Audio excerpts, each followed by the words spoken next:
stay. With faith we kneel down to pray. Wash us from our guilt and free us from our sins. Teach us to love you, O Lord. We open our hearts and we praise you, Lord. By your cross you saved the world.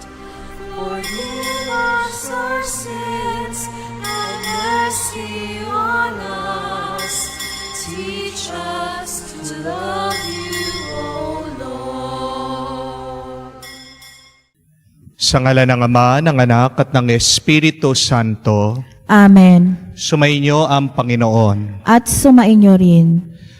Mga kapatid, tayo ay nasa pangalawang linggo ng panahon ng Kwaresma. Maririnig natin sa ating Ebanghelyo ang eksena ng pagbabagong anyo ng ating Panginoong Hesukristo or the Transfiguration of the Lord. Ito'y pagpapakita ng kanyang kalwalhatian bago ang kanyang paghihirap sa Kalbaryo. At pinapakita din sa atin ng Panginoong Hesukristo na kung tayo ay susunod sa Kanya, makikinig, magbabago din ang ating buhay, magiging mas mabuti ito, magiging mas masaya, magiging mas maliwanag, at magiging mas payapa. Ano ba ang gusto niyong baguhin sa inyong buhay? Sino mga taong gusto niyong magbago? Anong sitwasyon sa iyong buhay ang gusto mong magbago? Alay natin lahat ito sa Diyos. Magpakumbaba tayo minsan pa sa Kanya para matanggap natin ang Kanyang pagpapala. Para tayo ay maging karapat-dapat na makatanggap sa mga banal na misteryo, hilingin muli natin ang awa at pagpapatawad ng Diyos. Inaamin ko Sa makapangyarihang Diyos at sa inyo mga kapatid, na lubha akong nagkasala sa isip, sa salita, sa gawa, at sa aking pagkukulang. Kaya isinasamo ko sa mahal na Birheng Maria, sa lahat ng mga anghel at mga banal, at sa inyo mga kapatid na ako'y ipanalangin sa Panginoong ating Diyos. kaawaan tayo ng makapangyarihang Diyos, patawarin tayo sa ating mga kasalanan, patnubayan tayo sa buhay na walang hanggan. Amen.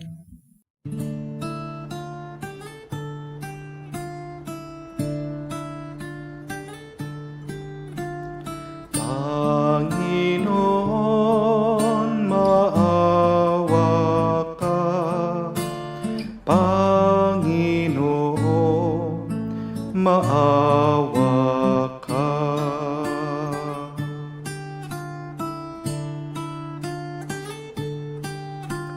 Kristo, maawa ka. Kristo, maawa ka sa amin. Panginoon, maawa ka. Panginoon, maawa ka. Manalangin tayo. Ama naming makapangyarihan, inutos mong pakinggan namin ang minamahal mong anak na iyong kinalulugdan. Kami naway makapakinabang sa iyong salita upang sa pagdalisay nito sa aming kalooban, kami ay lumigaya sa pagpapakita sa iyong liwanag. Sa pamamagitan ni Jesucristo, kasama ng Espiritu Santo, magpa sa walang hanggan. Amen.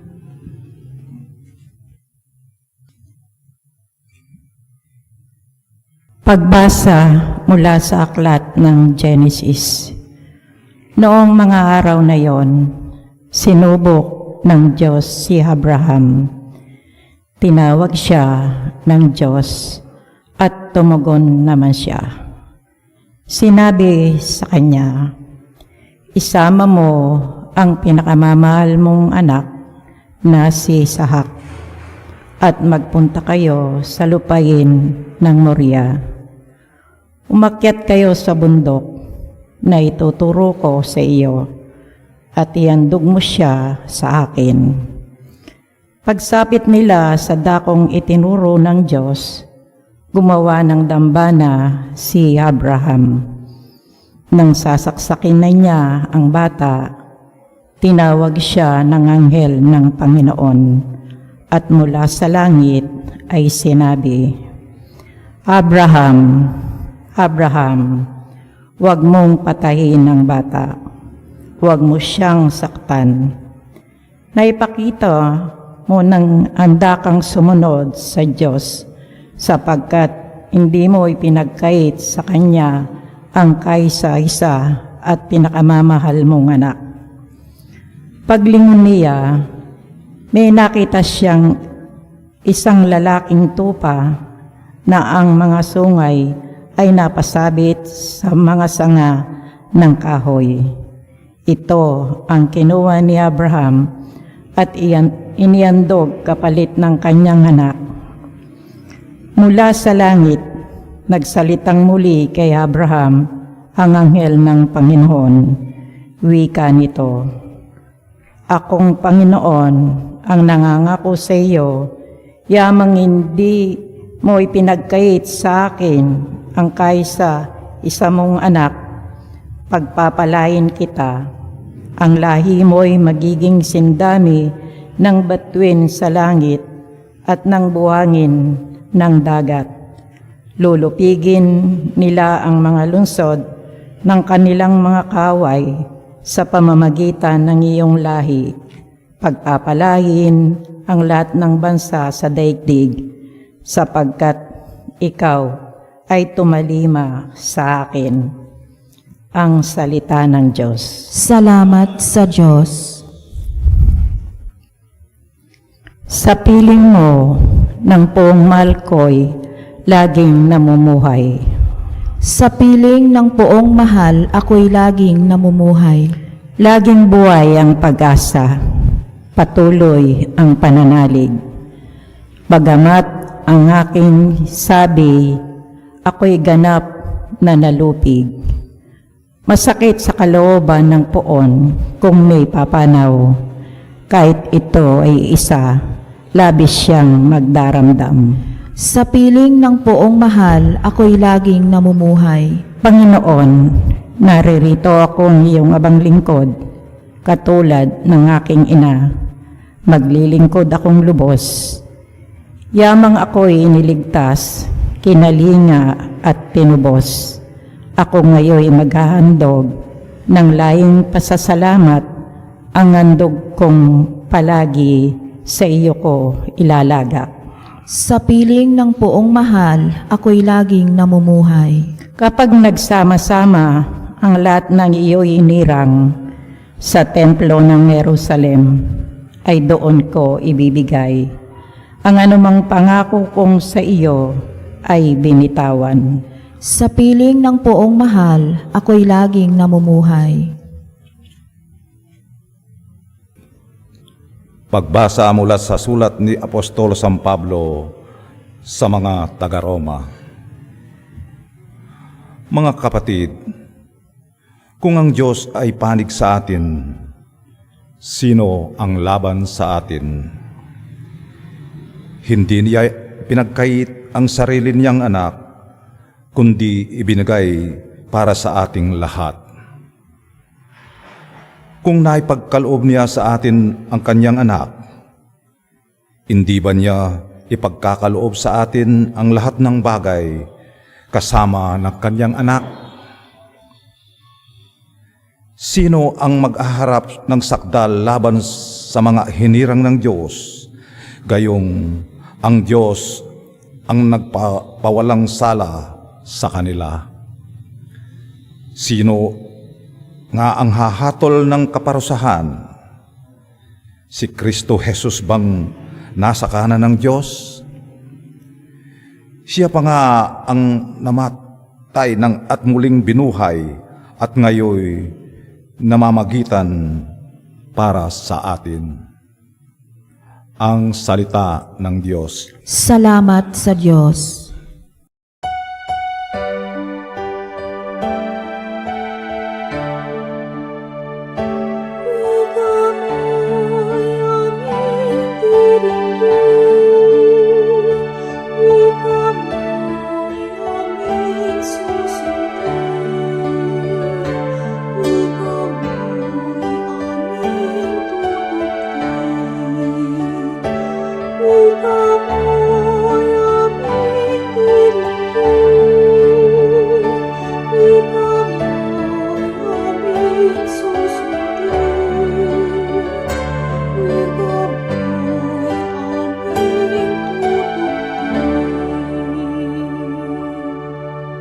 Sa ulap na maliwanag, ito ang siyang pahayag, ang Diyos Ama na nangusap.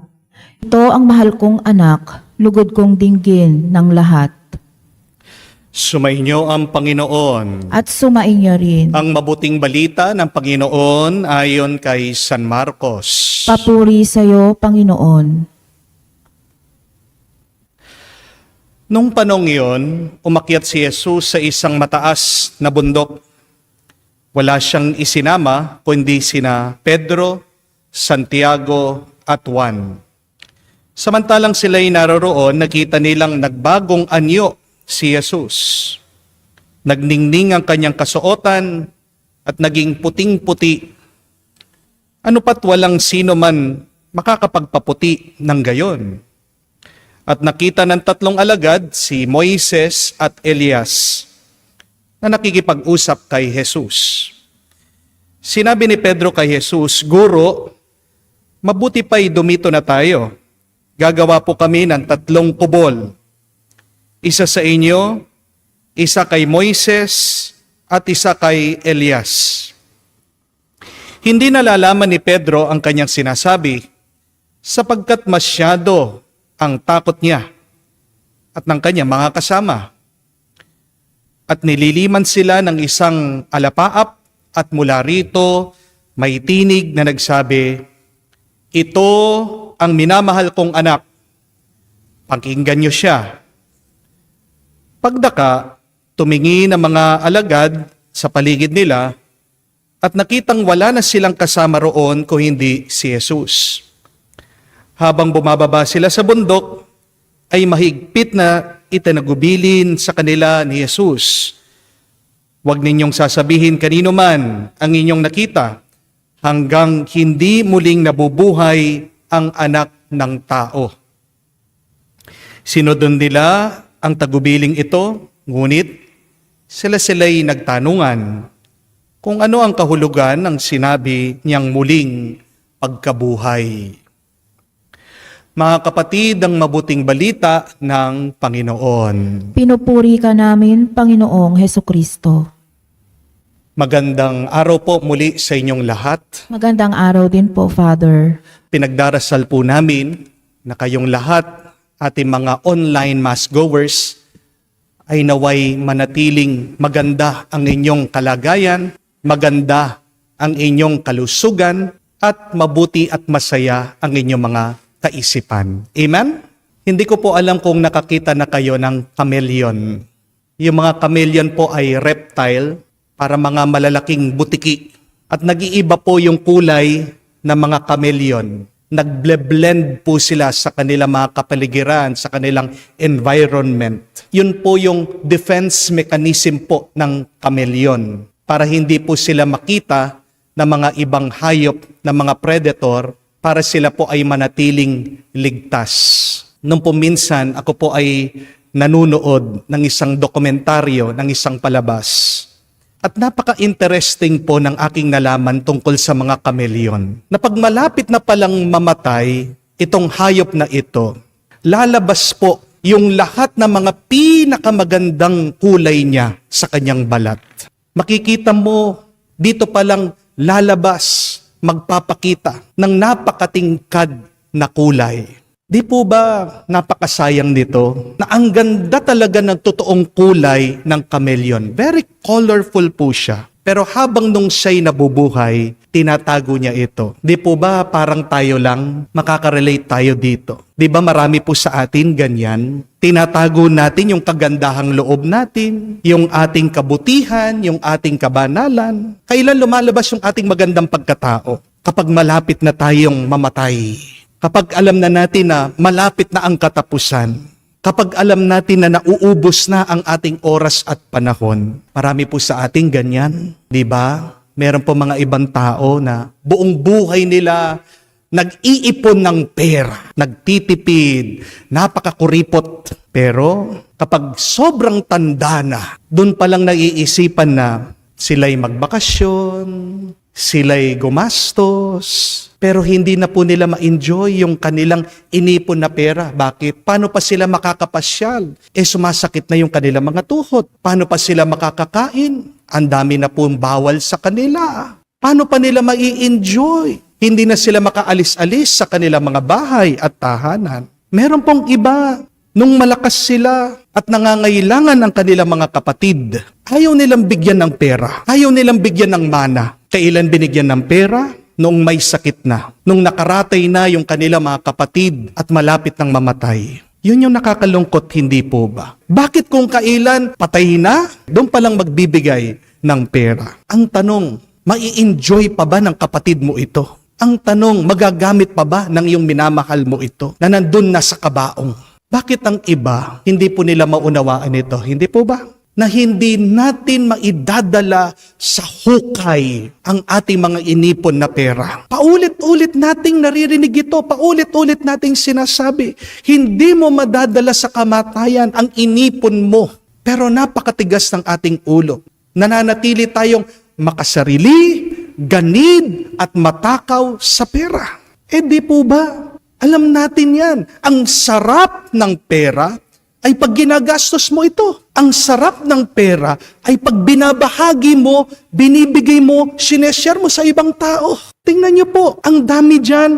May hawak na pera, iniipon yung pera, pero tingnan niyo po yung kanilang mga muka. Palaging nakakunot ang kilay, palaging stress, iniisip yung pera. Kala ko ba na pwede tayong pasayahin ng pera, pero meron mga ibang tao, sobrang dami ng pera, hindi sila masaya. Ang tanong, hanggang kailan mo iipitin yung perang yan? Kung pwede ka naman pasayahin ng pera sa pamamagitan ng paggastos mo, tulong sa ibang tao, lalong-lalo na sa iyong pamilya at sa iyong mga minamahal. Meron din po yung mga ibang babaero dyan, buong buhay nila, hindi sila tapat sa kanilang mga asawa, sa kanilang pamilya. Kailan babalik doon sa kanilang original wife? Kapag meron na silang malalang sakit, hindi po ba? Doon sila babalik, gumagapang, humihingi ng tawad, nagpapasori. Kailangan pa ba na hintayin mo na magkasakit ka bago ka maging tapat sa iyong asawa at pamilya? Hindi po ba nakakalungkot yun? Buong buhay mo, ikay sakit ng ulo ng iyong pamilya. Nakuha na ngang na-stress, na-trauma ng iyong mga anak. Wala ka pa rin pakialam. Bakit kung kailan ka magkakasakit at nararamdaman mo malapit ka ng mamatay, doon mo palang maiisip na magbagong buhay. Doon mo palang maiisip na magpakabuti. Mga kapatid, kailangan pa ba nating hintayin na tayo ay maghirap at malapit ng mamatay bago natin ipakita ang pinakamaganda ng ating pag-ugali at pagkatao? Yan po ang pinapaalala sa atin ng pagbabagong anyo ng ating Panginoong Hesukristo. Bago po mamatay si Jesus sa krus doon sa Kalbaryo, nagbago ng anyo itong ating Panginoon sa bundok ng Tabor. Pinakita niya ang liwanag ng kanyang pagkatao. Hindi na po hinintay ni Jesus na siya ay maghirap sa krus bago niya ilabas ang pinakamagandang itsura ng kanyang kalooban. Sabi po sa Ebanghelyo, pag-akyat daw ni Jesus doon sa bundok, kasama niya ang kanyang mga alagad, bigla-bigla, nagbago ang kanyang suot. Naging maliwanag, naging puting-puti ito. Tingnan niyo po yun. Biglang nag-ibang anyo si Jesus. Wala pong ibang dahilan. Basta't nagbago siya, basta't nagliwanag ang ating Panginoon. At yan po ang mabuting balita na tayo din mga tagasunod niya, pwede din po tayong biglang magbago sa tulong ng grasya ng Diyos. Kahit walang magandang dahilan, mga kapatid, maaari tayong magbago. Dahil ang pagbabago para sa mabuti ay isang magandang dahilan. You don't need any good reason to change for the better. But when you change for the better, that in itself is a good reason. Sana, wag na po nating hintayin ang bukas para magbago tayo. The question is, what change can we immediately do now? Anong pagbabago ang pwede mong magawa ngayon din? Anong magandang pagbabago na pwede natin magawa ngayon? Simple lang po. Yung maghanap tayo ng magagawa natin para mapangiti ang Diyos at ang ating mga kapwa. This is the challenge, my dear friends. Be someone's reason to smile today. At ano ang magandang maipapakita natin para mapangiti po natin ang Diyos? Dalawa po. Una, God will smile to you when you avoid sin. Gusto mo mapangiti ang Diyos? Umiwas ka sa kasalanan. Sabi po sa Proverbs 15, verse 9, tandaan niyo po ito, the way of the wicked is an abomination to the Lord, but those who pursue righteousness, God loves. Paano mo mapapangiti ang Diyos kung patuloy ka pa rin sa iyong paggawa ng mali at hindi tama? So ano magandang gawin ngayon? Sumunod tayo sa mensahe, sa utos ni Jesus na magbalik loob sa Diyos, na magbago ng buhay. Repent. Humble yourself. God smiles to those who humble themselves. Because if you do not humble yourself, you will be humbled. Ang ganda pong paalaala nun. Kung hindi ka marunong magpakumbaba, ikaw ay ibababa ng Diyos. So isang magandang tanong, ano ang kailangan kong baguhin ngayon sa aking buhay? Anong kasalanan ang kailangan kong iwasan ngayon sa aking buhay? Gusto mong mapangiti ang Diyos? Umiwas sa pagkakasala. Pero pangalawa, kung gusto mong mapangiti ang Diyos, kailangan kang maging tapat sa Diyos. Be faithful to God. Yan yung ating narinig sa unang pagbasa. Ang kwento ni Abraham, sinasakripisyo niya ang kanyang anak si Isaac dahil hiningi ito ng Diyos. Balikan niyo po ang kwentong yun, nakakapagtaka talaga. Kasi si Abraham, tumanda na, sobrang tanda.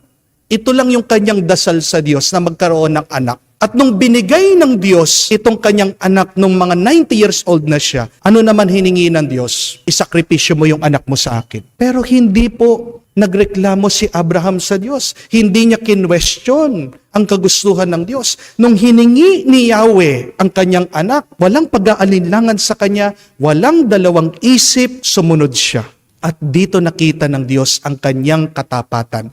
Dahil po dito anong nangyari? Nangako ang Diyos na siya ay pagpapalain ng sobra-sobra. God promised that to Abraham, because of your faithfulness to me, I will bless you abundantly and I will make your descendants as numerous as the stars, as numerous as the sand of the sea. Tingnan niyo po, yung dating baog, ngayon siyang pagmumulan ng maraming angkan. Kaya nga, yan po yung isang hamon sa atin, na pag ikaw ay tapat sa Diyos, hindi mo lang mapapangiti ang Diyos, ikaw ay pagpapalain pa niya ng sobra-sobra, siksik, liglig, at umaapaw. The question is there is something God wants me to do which I still avoid doing? Ano yung pinapagawa ng Diyos sa akin ngayon, sa aking buhay, na iniiwasan ko, na inaayawan ko, na hindi ko pa rin ginagawa? Narinig natin sa Ebanghelyo, nung nagbagong anyo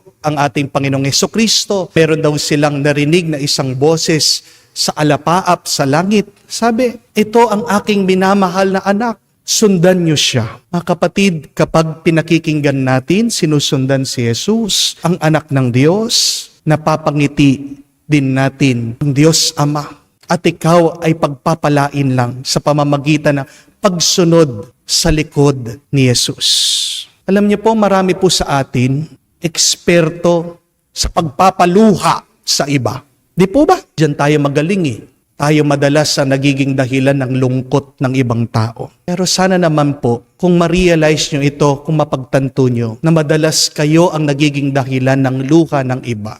Sana naman, magpursige ka na ikaw din ay maging dahilan ng ngiti ng iba. Balansihin nyo naman. Kung marunong ka magpaiyak, sana naman marunong ka ring magpangiti. Hindi nyo po ba napansin na pag namatay yung tao, doon pa lang natin siya bibigyan ng bulaklak? Bakit kailangan nating hintayin na mamatay muna yung tao bago natin bigyan ng bulaklak? Doon mo palang papadala yung bouquet ng pagkalaki-laki tabi ng kanyang kabaong. At pag nilibing na, doon mo tatambakan ng bulaklak yung tao. Ang tanong, nung buhay yung tao, binibigyan mo ba ng bulaklak? Meron pa nga mga iba kung kailan namatay, doon palang nilalagay yung mga paboritong pagkain. Bakit nung buhay ba, binibigyan mo ng paboritong pagkain? Ang tanong, yung patay, aamoy pa niya yung bulaklak.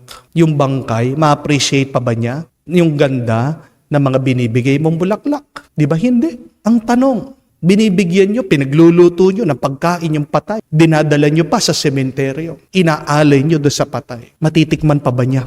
Bakit kung kailan patay na? Doon ka humahagulgol, doon mo sinasabi, mahal mo siya. Pero nung buhay siya, hindi man marinig-rinig nung tao kung gaano mo siya kamahal. Maririnig pa ba niya? Mauunawaan pa ba niya? Makakapagpasaya pa ba ang iyong salita doon sa patay? Bakit kailangan pa nating hintayin na mamatay ang tao bago natin siya pasiyahin? Bakit hindi ngayon, habang buhay, habang nakakarinig, habang nararamdaman, bakit hindi natin pasiyahin at magpangiti dito sa mga taong minamahal natin? Bakit hindi po natin ugaliin ito na habang buhay ang minamahal mo, maging dahilan ka ng kanyang pagngiti? Make an effort. Be the reason of someone's smile today. Isang mabilis na paraan para magbago ang iyong buhay. Ano po? Yung umiti ka lang. Why smile?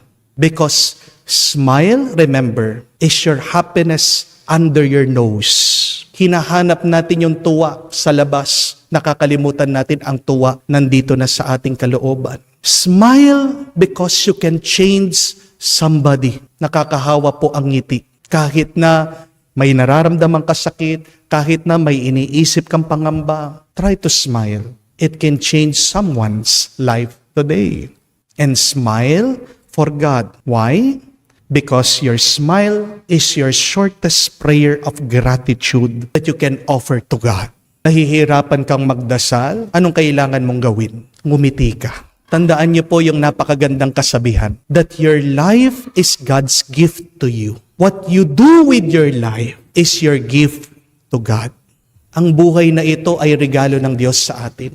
Ang tanong, bago tayo bumalik sa Kanya, ano ang gagawin natin sa buhay na ito? Sana bago natin makaharap ng Diyos, mapagmalaki natin sa Kanya, Panginoon, naging dahilan ako ng pagngiti ng iba. Panginoon, sinubukan ko, I tried my best na mapangiti kayo. Sinubukan ko umiwas sa kasalanan, sinubukan ko maging tapat. Ngayon, kung nagiging dahilan ka pa rin ng pagluha ng iba, kung nagiging dahilan ka pa rin ng pagsimangot ng Diyos, habang may oras at panahon, mga kapatid, huwag natin sayangin ito. Pwede kang magbago. Ngayon na, huwag mo nang hihintayin ang bukas. May magagawa ka. Pakita mo ang kagandahan ng iyong kalooban, ng iyong pagkatao na tinanim na ng Diyos sa iyo. Magsimula nung umpisa pa, maaari sa tulong ng Kanyang grasya. Yat ang ipatulong natin sa Kanya sa banal na misang ito. Sabihin natin, Panginoon, gabayan mo kami, tulungan mo kami sa tunay na pagbabago. Maging daan kami ng pagngiti ng iba, maging dahilan din kami ng iyong pagngiti, ngayon at magpakailanman. Sumasampalataya ako Sa Diyos, amang makapangyarihan sa lahat, na may gawa ng langit at lupa. Sumasampalataya ako kay Jesucristo, iisang anak ng Diyos, Panginoon nating lahat. Nagkatawang tao siya, lalang ng Espiritu Santo, ipinanganak ni Santa Mariang Birhen, pinagpakasakit ni Poncio Pilato, ipinako sa krus, namatay, inilibing, nanaog sa kinaroroonan ng mga yumao. Nang may ikatlong araw na buhay na maguli, umakyat sa langit na luklok sa kanan ng Diyos amang makapangyarihan sa lahat. Doon magmumulang paririto at hukom sa nangabubuhay at nangamatay na tao. Sumasampalataya naman ako sa Diyos Espiritu Santo, sa banal na simbahang katolika, sa kasamahan ng mga banal, sa kapatawaran ng mga kasalanan, sa pagkabuhay na muli na nangamatay na tao, at sa buhay na walang hanggan. Amen. Ang kaningningan ng pagbabagong anyo ay nakakatulong sa atin para tanggapin ang malungkot na katunayan ng krus sa buhay ni Kristo at sa buhay rin natin. Tigib sa pananalig at maasang pagmamahal ng Ama, manalangin tayo at ating sabihin, Panginoon, dinggin mo kami. Panginoon, dinggin mo kami. Para sa simbahan, naway tapat niyang magampanan ang kanyang misyong magpahayag sa lahat ng bansa na si Jesus ang tanging tagapagligtas. Manalangin tayo. Panginoon, dinggin mo kami. Para sa Santo Papa, ating obispo, at lahat ng iba pang pinunong espiritual, naway tuwi na silang manalig sa pagmamahal ng Diyos, maging sa gitna ng pagdurusa at pakikibaka. Manalangin tayo. Panginoon, dinggin mo kami. Para sa lahat ng dumaraan sa mga mahigpit na pagsubok, naway matagpuan nila sa Panginoon ang bukal ng kanilang kasiyahan at lakas. Manalangin tayo. Panginoon, dinggin mo kami. Sa katahimikan po ng ating puso, alay natin sa Diyos, buksan natin sa Diyos ang ating mga personal na pangangailangan at intensyon.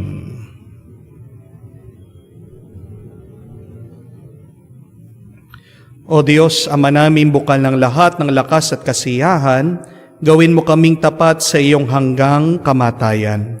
Sunod sa halimbawa ni Jesus na iyong anak, na nabubuhay at naghahari magpakailanman. Amen. Buhay pagmamahal,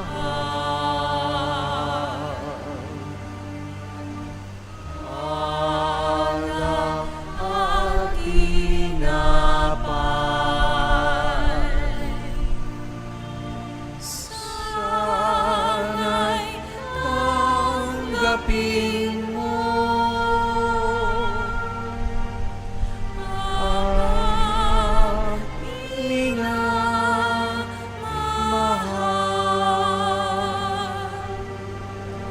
Ngayon sa'yo habang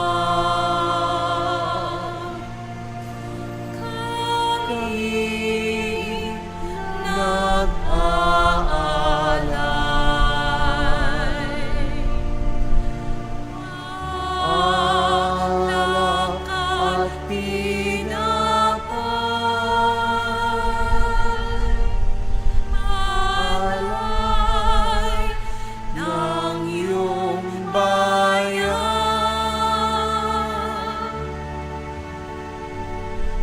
Buhay pagmamahal, alak at tinapay, sana'y tanggapin mo, amang minamahal. Manalangin kayo mga kapatid para ang ating mga paghahain ay kalugdan ng Diyos amang makapangyarihan. Tanggapin nawa ng Panginoon itong paghahain sa iyong mga kamay sa kapurihan niya at karangalan sa ating kapakinabangan at sa buong sambayanan niyang banal. Ama naming lumikha, ang paghahain ito ay nagdulot nawa ng kapatawaran ng aming mga kasalanan at mapagbanal sa aming buong katauhan para sa pagdiriwang ng Pasko ng pagkabuhay.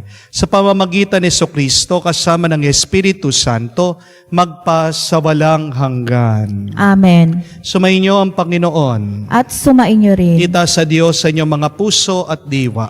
Itinaas na namin sa Panginoon Pasalamatan natin ang Panginoong ating Diyos. Marapat na siya ay pasalamatan. Ama naming makapangyarihan, tunay nga marapat ikaw ang aming pasalamatan sa pamamagitan ni Jesucristo na aming Panginoon, nang may pagtapat niya sa mga alagad na siya'y ilaang mamamatay para sa lahat. Sa kanila kanyang ipinamalas ang kanyang sariling puspos na liwanag. Ang iyong mga utos at mga propeta ay pawang mga tagapagpatunay niya sa pagkakatalaga para sa kapwa'y magdusa, upang akayin ang lahat ng pagkabuhay na maligaya. Kaya kaisa na mga anghel na nagsisiawit ng papuri sa iyo, nang walang humpay sa kalangitan kami nagbubunyi sa iyong kadakilaan. Santo, Santo, Santo, Panginoong Diyos, napupuno ang langit at lupa ng kadakilaan mo.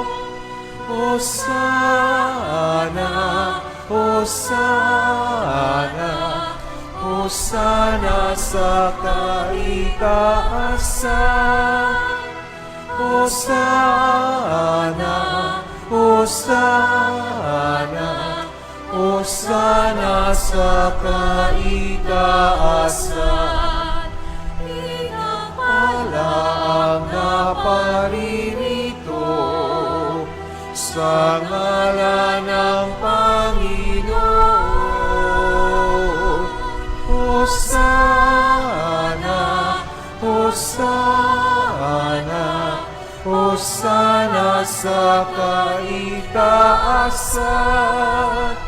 Hosana, Hosana, Hosana sa kaitaasan.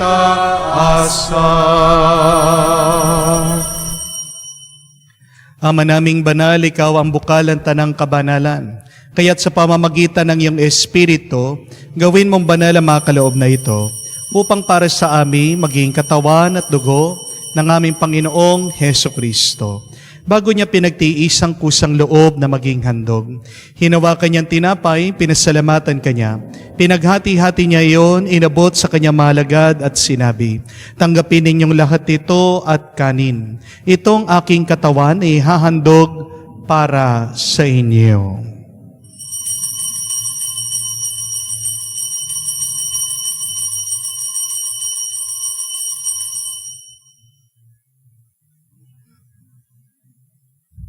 Gayon din naman, nang matapos ang hapunan, hinawakan niyang kalis, muli kanyang pinasalamatan. Inabot niya ang kalis sa kanyang malagad at sinabi, tanggapin ninyong lahat ito at inumin. Ito ang kalis ng aking dugo, ng bago at walang hanggan tipan. Ang aking dugo na ibubuhos para sa inyo at para sa lahat, sa pagpapatawad ng mga kasalanan. Gawin ninyo ito sa pag-aalaala sa akin.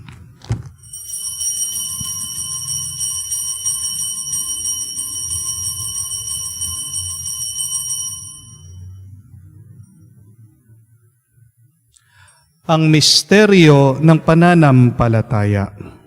Si Kristo'y namatay, si Kristo'y nabuhay, si Kristo'y babalik sa wakas ng panahon. Ang mga ginagawa namin ngayon ang pag-alaala sa pagkamatay, muling pagkabuhay ng iyong anak, kaya tiniyalay namin sa iyo, tinapay nagbibigay buhay, at ang kalis na nagkakaloob ng kaligtasan.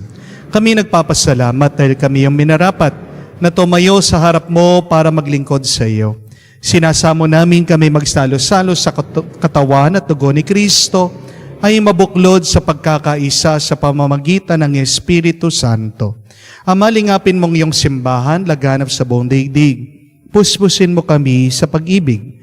Kaysa ni Francesco, ang aming Papa, Florentino, aming Arsobispo, at ng Tanang Kaparian.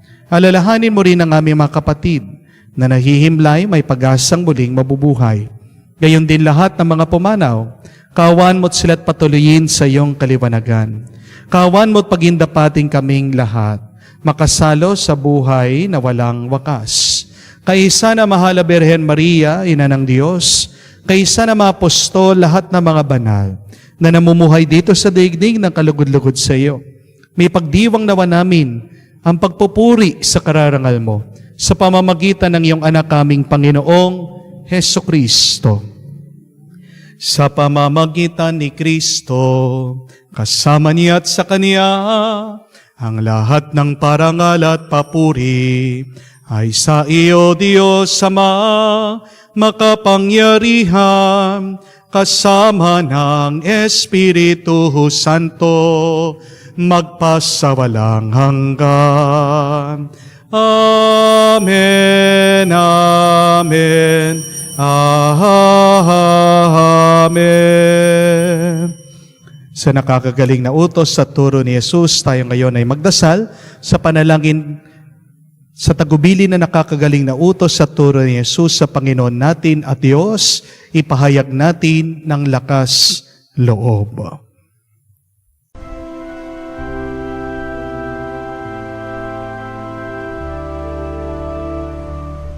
Ama namin, sumasalangit ka, sambahin ang ngalan mo, mapasa amin ang kaharian mo, sundin ang loob mo dito sa lupa para lang sa langit. Bigyan mo kami ngayon ng aming kakanin sa araw-araw at patawarin mo kami sa aming mga sala para ng pagpapatawad namin sa nagkakasala sa amin. At huwag mo kaming ipahintulot sa tukso at iadya mo kami sa lahat ng masama. Hinihiling namin kami adya sa lahat ng masama, pagkalooban ng kapayapaan araw-araw, iligtas sa kasalanan, ilayo sa lahat ng kapahamakan. Samantalang aming pinanabikan ang dakilang araw ng pagpapahayag ng tagapagligtas naming si Heso Kristo. Sapagkat iyo ang kaharian at ang kapangyarihan at ang kapurihan magpakailanman. Amen. Panginoong Heso Kristo, sinabi mo sa iyong mga apostol, kapayapaan ang iniiwan ko sa inyong aking kapayapaan, binibigay ko sa inyo. Tunghayan mo ang aming pananampalataya, huwag ang aming pagkakasala. Pagkalooban mo kami ng kapayapaan at pagkakaisa ayon sa iyong kalooban. Kasama ng Espiritu Santo, magpa sa walang hanggan. Amen. Kapayapaan ng Panginoon ay laging sumainyo. At sumainyo rin. Magbigayan po tayo ng kapayapaan sa bawat isa. Peace be with you po. Kapayapaan po sa inyong lahat. Kordero ng Diyos na nag-aalis ng mga kasalanan ng sanlibutan, maawa ka sa amin. Maawa ka sa amin.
Mga kapatid, naririto ang ating Panginoong Jesucristo, ang Kordero ng Diyos, nag-aalis sa mga kasalanan ng sanlibutan.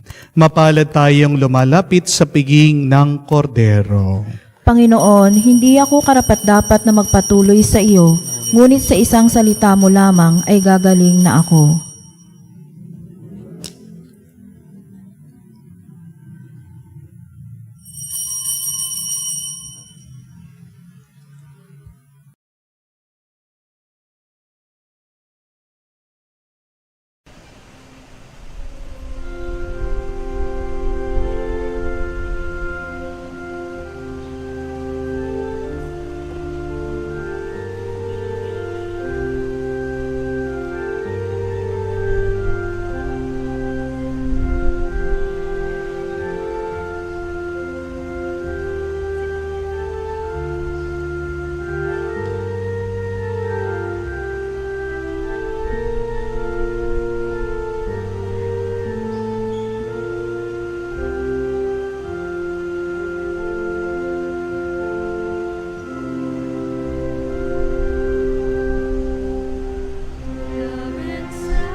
Lumuhod po tayo para sa panalangin para sa mga may sakit. Panginoong Jesus, lumalapit po kami sa iyo ngayon upang idulog ang kagalingan ng mga may sakit. Haplusin niyo po sila at pagkalooban ng panibagong lakas upang sila ay muling makapaglingkod sa iyo. Patawarin niyo po sana sila sa kanilang mga kasalanan at pagkalooban din ng kagalingang pangkaluluwa. Sa katahimikan po ng ating mga puso, alalahanin natin at ipagdasal ang mga kapatid nating nahihirapan dahil sa kanilang karamdaman.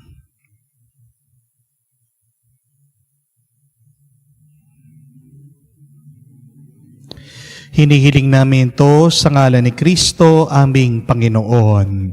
Amen. Panalangin para sa mga OFW. Ama, pinapanalangin namin sa iyo ang natatanging kahilingan ng lahat ng mga nagtatrabaho sa ibang bansa. Tulungan mo sila bawat sandali ng kanilang buhay habang nasa ibang bansa. Palakasin mo sila habang pinanghihinaan sila ng kalooban. Pagalingin mo sila tuwing nagkakasakit. Alawin mo sila kapag nalulungkot sila. Ilayo mo sila sa anumang masama at kapahamakan upang magpatuloy sila lagi sa kanilang buhay. Mapahalaga nawa ng kanilang mga pamilya ang bawat sakripisyo nila sa ibang bansa upang wag masayang ang kanilang pagpapagal. Kawaan at pagkalooban mo ng biyaya ang lahat ng mga OFW. Dahil sa iyo lamang aasa at wala ng iba. Ang lahat ng ito ay aming sama-samang panalangin sa ngalan ni Jesus, aming Panginoon. Amen. Amen. Banal na muka ni Jesus, kaawaan mo kami. Manalangin tayo. Ama naming mapagmahal, kami pinapakinabangan mo sa dakilang pagliliwanag sa buong anyo ng iyong anak ay tumatanaw ng utang na loob sa iyo sapagkat kahit ngayon pa man sa lupang ibabaw, pinapagsasalo mo kami sa karikitan ng kalangitan sa pamamagitan ni Jesucristo kasama ng Espiritu Santo magpa sa walang hanggan. Amen. May kasabihan po na smile so that you can change the world. But do not allow the world to change your smile.